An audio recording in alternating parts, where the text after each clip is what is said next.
Next. So I had intended to get up here and talk about how racist Robert E. Lee was, but I'm going to talk about you, Connie. Sitting over there shopping while we talking about Robert E. Lee. This is a picture of you shopping while we talking about racism and history in this country. Only white members of this board got up while we were up here talking too, because you don't give a damn, and it's clear. But I'm going to tell you what the slaves, my ancestors, said about Robert E. Lee, since you don't know history, sister. Let me tell you that they said when he got the plantation, after he got off the field where 27,000 people died at Gettysburg, Connie, Robert E. Lee was a brutal slave master. Not only did when he whooped the slaves, he said, lay it on them hard. After he said, lay it on them hard, he said, put brine on them so it'll burn them. That's what Robert E. Lee did. And you set your arrogant self in here and sit on there shopping while the pain and the hurt of the people of this community is on display, because you don't give a damn and you should resign.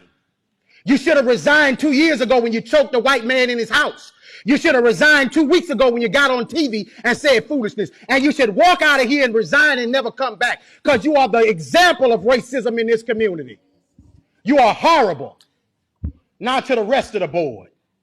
You have an obligation to the people of this community, and 81% of them are black.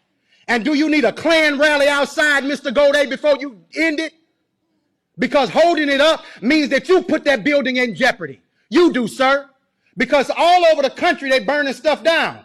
And black folks in this city have stood with protesters. I ain't seen you elected officials out there with them, making sure that nothing goes south in Baton Rouge. It's been folks in this community who give a damn. Not just when it's comfortable, but every time. And 4 years ago, we came down here. Mr. Drake, they say you're a good man. Be a good man.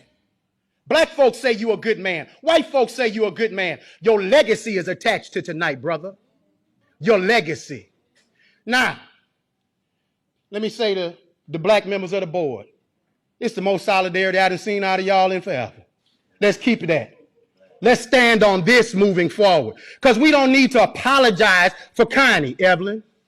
She showed you who she was when she was sitting next to you while you were talking shopping. You don't need another example. Now, when do we as Baton Rouge stop being in 1856? If you want to name the building after somebody, how about PBS Pinchback, the first black governor of the state of Louisiana, when he was governor during Reconstruction? You want another name? Oscar Dunn, who was the lieutenant governor of the state of Louisiana in the 1860s, that gave the right for Darius Landis and Don Collins and Evelyn Ware Jackson and Tremel Howard to get here. You want to name it after somebody from Reconstruction? Name it after the people who fought for abolition of slavery. If you want to name it after somebody, honor the right people, the people who are on the right side of history. But it's your ancestor that the school is named after. So you're holding on to your heritage. But we built this joint for free. And we've done begging you to do what's right. Thank you, sir. Next.